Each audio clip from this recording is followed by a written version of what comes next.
Goeiedag, ek groet jou in die kosbare naam van Jesus Christus. Net soos wat die Israeliete om die stad Jerigo gemarseer het, verwag God van ons om in gehoorsaamheid te leef, al maak dinge nie altyd menslik sin nie. Die opdrag wat God vir Josua gegee het om Jerigo in te neem, was nie 'n ingewikkelde strategie nie. Al wat God gesê het, is marseer en doen wat ek ook al vir jou sê om te doen. Daar is mure vandag in jou lewe wat net te hoog en te sterk lyk. Mure van vrees, spyt of dalk teleurstelling. Baksteen vir baksteen het die vyand jou probeer oortuig dat niks ooit sal verander nie. Dat dit te laat is. Dat God se beloftes nooit in vervulling sal kom nie. Dat goeie dinge net vir ander mense beskore is. Maar God sê iets anders. Wat hy beloof het, is steeds agter daardie muur. Die droom waarvoor jy gebid het, is steeds daar. Die genesing waarvoor jy gevra het, is steeds moontlik. Die vryheid waarna jy verlang, is nie buite bereik nie. Wanneer 'n mens vas en bid, verootmoedig jouself voor God. Jy verklaar dan dat jy sy krag meer nodig het as jou eie.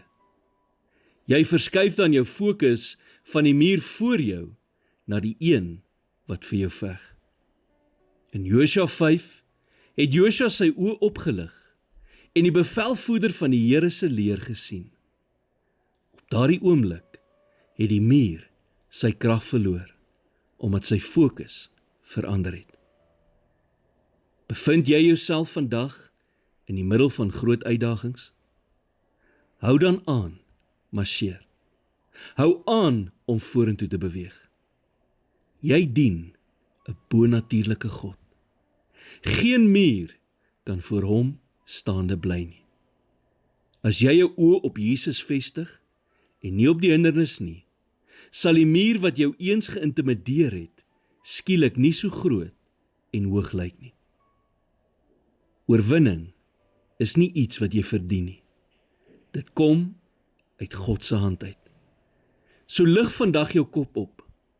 Die Here gaan jou vooruit. Die mure in jou lewe sal val. Soos Eksodus 14 vers 14 sê, die Here sal vir julle stry. Here, vandag tel ek my kop op in geloof.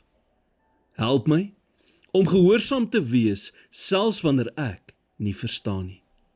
Leer my om op U te fokus en nie op die mure voor my nie. Ek glo dat U vir my veg en dat die oorwinning aan U behoort. Laat elke muur wat teen U beloftes in my lewe staan, val in Jesus naam. Amen.